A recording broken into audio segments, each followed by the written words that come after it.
ابو ہریرہ رضی اللہ تعالی عنہ روایت کرتے ہیں کہ سرکار دو عالم صلی اللہ علیہ وسلم نے ارشاد فرمایا کہ بندہ جب زنا کرتا ہے تو ایمان اس سے نکل جاتا ہے اور اس کے اوپر ایسے ٹہرا رہتا ہے جیسا کہ سائبان ہو، اور جب وہ اس عمل سے باز آ جاتا ہے تو ایمان واپس آ جاتا ہے۔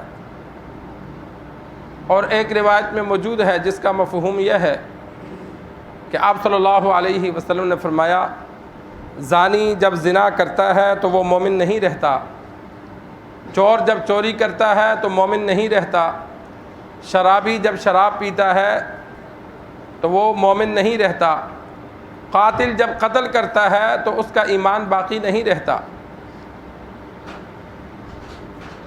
علماء نے لکھا ہے کہ کامل مومن نہیں رہتا، مومن ہوتا ہے لیکن کامل نہیں۔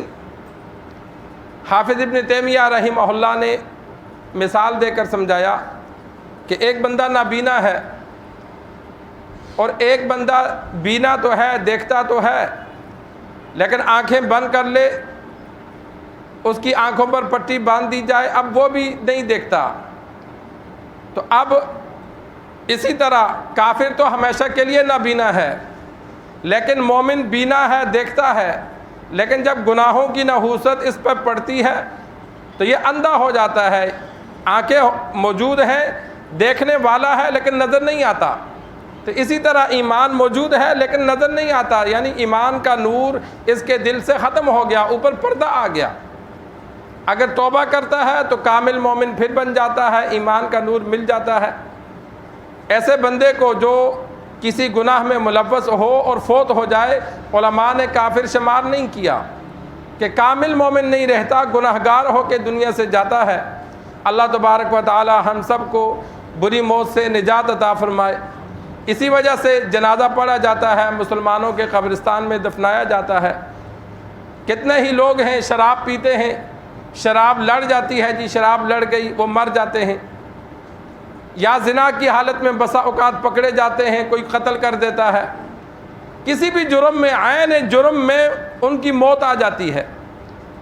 اب ملک پاکستان میں اسلامی نظام نہ ہونے کی وجہ سے اب عید کے دنوں میں یا عام دنوں میں، جن دنوں میں شراب کثرت سے پی جاتی ہے، تو ان میں بسا اوقات زہریلی شراب پی جاتے ہیں، کئی مرتے ہیں، ایک دو نہیں مرتے، کئی دفعہ 30 40 بندے اکٹھے مر جاتے ہیں، اور ہیں مسلمان۔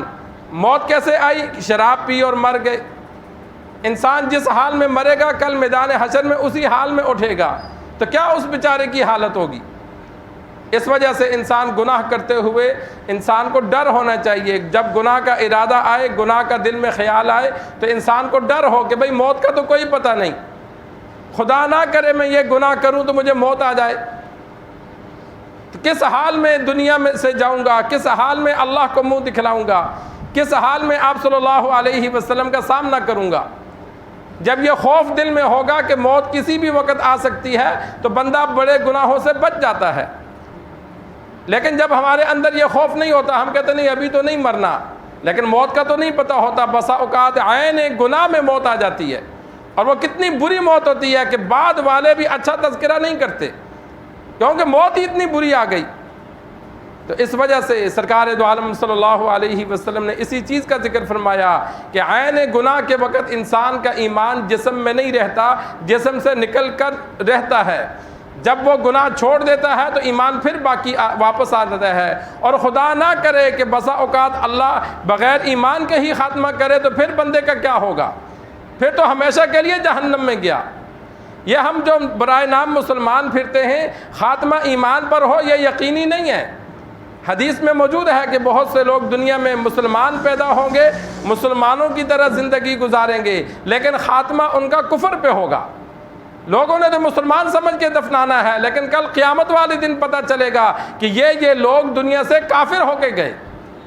اس وجہ سے انسان نیک اعمال کرے اس نیت سے کہ اللہ ہمارے ایمان کو قائم اور دائم رکھے، ایمان کے ساتھ دنیا سے جائیں، ایسی موت نہ آئے کہ جو ایمان کے بغیر ہو۔ اس لیے کہ گناہگار مر جائے، امید ہے اللہ معاف کر دے گا، لیکن گناہوں کی سزا کاٹ کے بھی بچ جائے گا، لیکن بغیر ایمان کے چلا گیا پھر کوئی معافی نہیں ہے، پھر ہمیشہ کے لیے جہنم ہے۔ تو گناہ کرتے وقت انسان جب خیال آئے گناہ کا تو خوف خدا ہو تو بندہ گناہ سے رک جاتا ہے۔